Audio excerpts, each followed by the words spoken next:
जी नमस्कार दोस्तों, आपका बहुत बहुत स्वागत है हमारे यूट्यूब चैनल पर। तो आज हम लोग सीखेंगे कि डीप फ्रीज़र कैसे काम करता है। क्या आप जानते हैं कि डीप फ्रीज़र कैसे काम करता है? नहीं तो आज हम इस वीडियो में कंप्लीट जानकारी देने वाले हैं। ठीक है, ये हमने डायग्राम बना लिया डीप फ्रीज़र का, फुल डायग्राम है। ये मैकेनिकल भाग है, ये हमारा इलेक्ट्रिकल भाग है। ठीक है, तो आज हम लोग इसको जानेंगे कि ये कैसे काम करता है। इसका मैकेनिकल और इलेक्ट्रिकल दोनों भाग को समझेंगे। ठीक है, तो इस वीडियो में आप लास्ट तक बने रहिएगा। तो चलिए इस वीडियो को हम शुरू करते हैं। तो आप जानते हैं कि डीप फ्रीजर का मुख्य कार्य खाद्य एवं पेय पदार्थों को ठंडा करना होता है। ठीक है, तो आप ये भी जानते होंगे कि इसके पीछे एक गैस साइकिल का बहुत बड़ा जादू होता है। कि आप जानते हैं दोस्तों कि ठंडा करने वाली कोई भी मशीन हो, चाहे एसी हो, फ्रिज हो, डीप फ्रीजर हो, हमारी कोई भी मशीन हो, उसमें एक कंप्रेसर लगा होता है। और कंप्रेसर में 3 पाइपें होती है। एक का नाम होता है सक्शन, दूसरा का डिस्चार्ज और तीसरा चार्जिंग होता है। ठीक है, तो इसमें हमारी गैसें सबसे पहले कंप्रेसर में जाती है। कंप्रेसर कंप्रेस करती है, हमारी पंपिंग करती है, पूरा गैस को दबाव डालती है। ठीक है, दबाव डालने के ज़रिए हमारा डिस्चार्ज लाइन से गैस को फेंकती है। तो ये हाई प्रेशर हाई टेम्परेचर में गैस निकलती है। ठीक है, वाष्प के रूप में, एकदम बिल्कुल भाप के रूप में, धुएं के रूप में समझिए कि। ठीक है, तो हाई टेम्परेचर और हाई प्रेशर ये दोनों के जरिए निकलती है। तो हमारा कहा जाता है कंडेंसर में जाता है। ठीक है, और कंडेंसर हमारे गैस को क्या करता है, घुमा घुमा के ठंडा करके वाष्प से द्रव्य के रूप में बदल देते हैं। ठीक है, और द्रव्य के रूप में कैसे, ये जब धीरे धीरे गैस घूमती है, ये हमारा कंडेंसर फैन लगा होता है, ये हमारा हीट को खींच के बाहर फेंक देता है। ठीक है, तो ये जब खींच के बाहर फेंकता है गर्मी को, तो ये हो जाता है यहाँ पर बिल्कुल घूम घूम के ठंडा। तो ये हो जाता है द्रव्य के रूप में, बिल्कुल लिक्विड के रूप में हो जाता है। ठीक है, गैस से क्या हो जाता है, लिक्विड के रूप में। यही लिक्विड हमारा फिर भी क्या होता है, हाई प्रेशर हाई टेम्परेचर में होता है। ठीक है, यहाँ पर भी जब यहाँ से धीरे धीरे निकलता है, ठीक है, ये द्रव्य जब हाई प्रेशर हाई टेम्परेचर का द्रव्य निकलता है, तो धीरे धीरे कहाँ जाता है, यहाँ पर हमारे एक कैपिलरी ट्यूब लगी होती है। ठीक है, और फिल्टर लगा होता है। तो इसको हमने डायग्राम में यहाँ पर छोटी सी जगह था तो नहीं बनाया। ठीक है, उसके लिए माफ़ी चाहता हूँ। तो जब हाई प्रेशर हाई टेम्परेचर में जब निकलता है तो कैपिलरी ट्यूब में जाती है। कैपिलरी ट्यूब हमारी बहुत पतली होती है। ठीक है, उसके साथ 0.031 इंच या 0.036 इंच होता है। ठीक है, तो इतनी पतली हमारी पाइप होती है। तो उससे जब ये निकलता है तो बिल्कुल ठंडा हो जाता है। ठीक है, तो ठंडा होने के बाद हमारा गैस कहाँ जाता है, बिल्कुल यहाँ एवापोरेटर में। ठीक है, तो एवापोरेटर से क्या करता है, जब यहाँ हमारी कोई भी वस्तु पड़ी होती है इसमें, तो इसकी गर्मी को खींचता है। ठीक है, अपने अंदर खींचता है और खींच करके इसकी गर्मी को खींच लेता है, अपनी ठंडक को यहाँ छोड़ देता है। तो ये फिर से हमारी गैस के रूप में हो जाती है। ठीक है, और गैस के रूप में बदल जाती है, फिर से यहाँ से घूम करके फिर से हमारी सक्शन लाइन के जरिए फिर कंप्रेसर में, अब कंप्रेसर फिर वही काम करता है। तो ये हमारा क्रिया बार बार होता रहता है। ठीक है, सक्शन से खींचेगा, डिस्चार्ज से फेंकेगा, फिर यहाँ ठंडा करेगा, यहाँ से जाएगा कैपिलरी ट्यूब में, कैपिलरी ट्यूब फिर से वहाँ ठंडा बिल्कुल कर देगा, वो फेंक देगा एवापोरेटर में। एवापोरेटर क्या करेगा, हमारी वस्तु के गर्मी को खींच करके, जो भी खाद्य पदार्थ है जो भी होंगे उसकी गर्मी को खींच के हमारा फिर से अपनी कूलिंग का प्रभाव यहाँ छोड़ देगा। तो छोड़ने के बाद अपना फिर से गैस के रूप में परिवर्तित होकर के फिर से हमारा कहाँ आ जाएगा, कंप्रेसर में। ठीक है, तो यही क्रिया बार बार दोहराया जाता है। ठीक है, तो यही क्रिया बार बार दोहराने के कारण ही हमारा ये होता है कि हमारा खाद्य पदार्थ जो भी इसमें पड़े होते हैं वो ठंडे होते हैं। ठीक है, तो यही हमारा गैस साइकिल होता है। ठीक है, और यही प्रक्रिया के कारण ये हमारा फ्रिज हो या डीप फ्रीजर हो या एसी कहिए, वो सभी एक ही सिस्टम से काम करते हैं, एक ही प्रक्रिया होता है, बस थोड़ा थोड़ा चेंजेस होते हैं उनमें। तो उम्मीद है कि ये आपको गैस साइकिल समझ में आ गया होगा। तो इसके अब हम इलेक्ट्रिक भाग को हम लोग डिफ्रीज़र का मैकेनिकल भाग को समझ लिए हैं, ठीक है। इसकी गैस साइकिल को पूरा समझ लिए हैं, तब हम लोग आ गए हैं इलेक्ट्रिकल में, ठीक है। तो इलेक्ट्रिकल में देखिए यहाँ पर एक मेन लीड मिल जाती है, ठीक है। न्यूट्रल फेज के लिए, एक अर्थ के लिए भी होता है, मेन लीड होता है, उसमें 3 पॉइंट बने होते हैं। तो एक मोटी वाली जो होती है, जो ऊपर में जो मोटी वाली होती है वह हमारा होता है अर्थ का पॉइंट, बॉडी अर्थ का, और जो 2 होता है वो न्यूट्रल और फेज का होता है। तो इस डीप फ्रीजर में कई इलेक्ट्रिकल पार्ट लगे हैं, तो इसको हम समझ लेते हैं। इसमें सबसे पहले तो हम समझते हैं इसमें लगा होता है कंप्रेसर, ठीक है। तो इसमें सबसे पहला भाग है कंप्रेसर। दूसरा भाग है हमारा इसमें relay, compressor, relay, OLP, fan motor, on off switch, 2 LED bulb लगे होते हैं, रेड और ग्रीन, थर्मोस्टेट, 2 कैपेसिटर, एक स्टार्टिंग कैपेसिटर, एक रनिंग कैपेसिटर। तो इतनी वायरिंग हमें मिल जाती है करने के लिए। तो इसी को हम समझते हैं कि इन सब का कैसे कनेक्ट करेंगे। तो हमने ये पूरा डायग्राम बना लिया है, इसको आपको हम समझा देते हैं। तो देखिए सबसे पहले यहाँ से न्यूट्रल की वायर लिया हमने, और न्यूट्रल का वायर लेने के बाद यहाँ से एक थिम्बल के जरिए, यहाँ जो भी होता है जॉइंट कुछ भी नहीं होता है, सभी थिम्बल के जरिए कनेक्ट होते हैं ये वायर, ठीक है।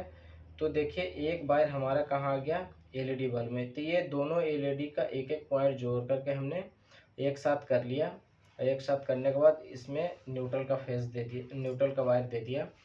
तो ये हमारा एलईडी का न्यूट्रल हो गया। अब इसी न्यूट्रल को हमने आगे लेके गया, ठीक है। यहाँ पर एक थिम्बल लगता है, ठीक है।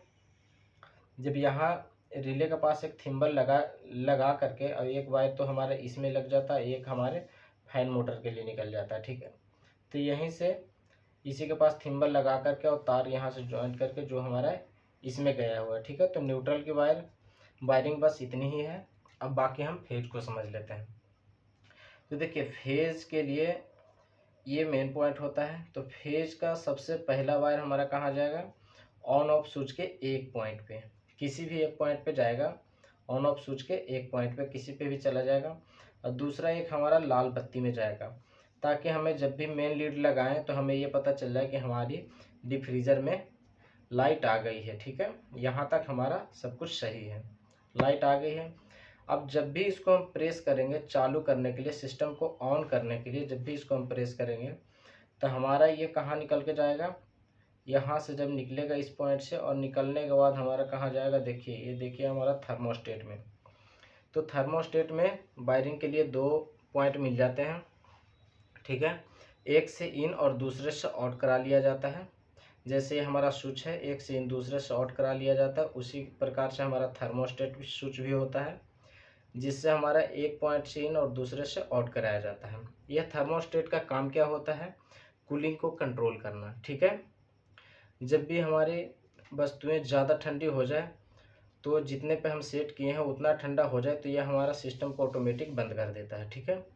और उससे जब भी नीचे होगा तो यह हमारे सिस्टम को अपने आप ऑन भी कर देगा, ठीक है। तो यही काम होता है इसको। तो जो भी हमारा यहाँ ऑन ऑफ स्विच से हमारा निकला फेज और गया कहाँ, थर्मोस्टेट के एक पॉइंट पे, और इस पॉइंट से जब भी हमारा फेज निकलेगा तो एक जगह हमारा ग्रीन एलईडी में, ठीक है, कि हमारा सिस्टम चालू है, ठीक है। ये रेड वाला क्या बताएगा कि हमारे सिस्टम में पावर आ गई है, हमने मेन लीड लगाया, तो यह क्या संकेत करेगा कि हमारा सिस्टम चालू है।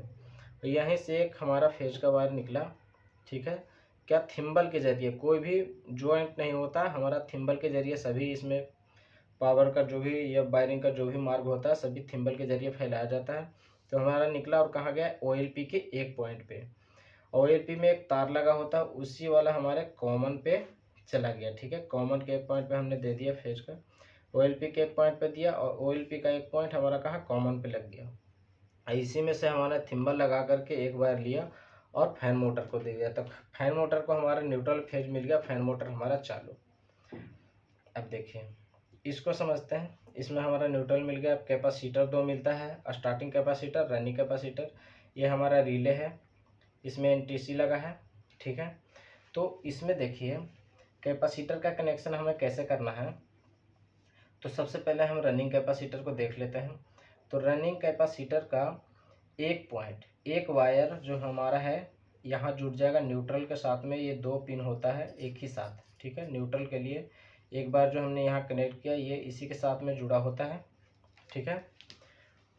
तो देखिए हमारा है 2 कैपेसिटर है, ये रिले है, ठीक है। देखिए ये जो रिले होता है तो इसमें न्यूट्रल हमारा है। देखिए ये जो यहाँ पर दोनों है ये यही पिने दिखाई दे रही है, यहाँ पर यही पिने हैं दोनों जो यहाँ पर दिखाई दे रही है। तो इसमें हमने एक न्यूट्रल दिया और जो ये कैपेसिटर 5 MFD का कैपेसिटर रनिंग कैपेसिटर है, इसी का एक वायर हमने यहाँ से कनेक्ट किया। ये देखिए हरा वाला वायर और इसी में आ गया न्यूट्रल वाले में, ठीक है, यानी कि इसमें आ गया। तो इसमें हमारा आ गया एक पॉइंट पे, ठीक है। ऐसे हमने इसको लगा दिया। तो देखिए इस प्रकार से हमने एक पे लगा दिया है, ठीक है। और जो यहाँ लगा दिया है, यहाँ हमारा एक पे न्यूट्रल का वायर लगा हुआ है और एक पे हमने कैपेसिटर को जोड़ दिया है। और ये देखिए जो दूसरा वायर है इसका, ये कहाँ गया है, रिले के इस पॉइंट पे। तो इस पॉइंट में कहाँ है, ये जो हमारा कंप्रेसर में ऐसे लगेगा तो ये हमारा इधर स्टार्टिंग का पॉइंट आता है, ठीक है। तो ये बाएं साइड में हमारा स्टार्टिंग का आता है पिन और ये रनिंग का पिन होता है। तो इसमें हमारे स्टार्टिंग के बगल वाले में इस पिन को लगा देना है, ठीक है।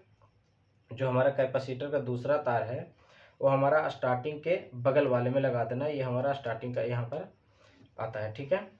तो ये आ गया। बाकी इसमें बच गए हमें वायरिंग के लिए 2 पिन, ठीक है। इसमें तो हमारा ऑलरेडी न्यूट्रल दिया हुआ है जो मेन लीड का है, बाकी ये 2 पिन बच गए। तो इसको कहाँ करना है, ये जो 61 MFD का जो स्टार्टिंग कैपेसिटर है इसी का एक वायर यहाँ दे देना है, ठीक है। एक वायर यहाँ कनेक्ट कर देना है। तो ये देखिए यहाँ पर, तो इसमें देखिए यहीं पर ये कनेक्ट है, ये जो निकला हुआ है वो यहीं पे कनेक्ट है। तो यहाँ कनेक्ट है। और दूसरा वायर कहाँ गया, दूसरा वायर जो हमारा ये स्टार्टिंग का निकला हो ये देखिए कहाँ गया, इसके नीचे। मतलब ये जो है, ये जो पिन देख रहे हैं ना, एक इसमें है जो हमारे इस वाले का स्टार्टिंग के साथ में है, ठीक है। तो इसमें है एक पिन, ये वाला देखिएगा, ये हमारा हो गया एक पिन। और ये हो गया जो एनटीसी के साथ में लगा हुआ है। एनटीसी देखिए यहाँ न्यूट्रल भी हमने दिया, एनटीसी में आया, एनटीसी का एक बार यहाँ, मतलब इसमें भी न्यूट्रल है, यही न्यूट्रल निकल के हमारा यहाँ आएगा, ठीक है। यही रनिंग से स्टार्टिंग में शॉर्ट मारेगा। इसमें एक होता है लीवर लगा हुआ, जब भी इसमें पावर आता है यह लीवर ऐसे खींच लेता है और शॉर्ट होकर के हमारा रनिंग से स्टार्टिंग में जाता है पावर, और पावर जाने के बाद हमारा शॉर्ट होकर के मोटर चालू हो जाता है और बस स्टार्टिंग कैपेसिटर का काम ख़त्म और रनिंग पे हमारा कंटिन्यू कंप्रेसर चलता रहता है। तो यही हमारा इलेक्ट्रिकल सिस्टम है, ठीक है। उम्मीद है कि आपको यह भी समझ में आया होगा इसकी वायरिंग, ठीक है। इस प्रकार का जब भी आपको रिले मिल जाए तो इसी प्रकार से आप वायरिंग करिएगा, आपका कंप्रेसर बहुत ही बढ़िया से काम करेगा।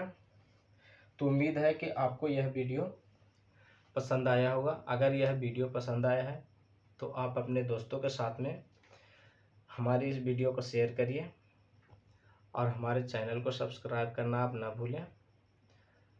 आपको यह वीडियो लास्ट तक देखने के लिए बहुत बहुत धन्यवाद।